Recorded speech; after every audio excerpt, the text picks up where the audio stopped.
Alhamdulillah, Alhamdulillah, Rabbil Alamin. Wassalatu wassalam ala Rasulina Muhammad wa ala alihi wa sahbihi ajma'in.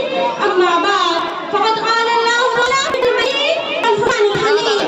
A'udhu billahi minash shaitanir rajim. Bismillahir rahmanir rahim. Miftahul jannah bis-salat. Dear audience, respected principal and guests and my discussants, today the topic of my speech is importance of namaz. Dear friends, despite prayer being chosen, it is sad fact that many Muslims do not fulfill the condition of the prayer.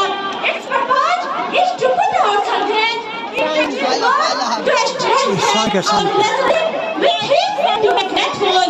My dear Muslim brothers and sisters, do you want to know that what Allah did?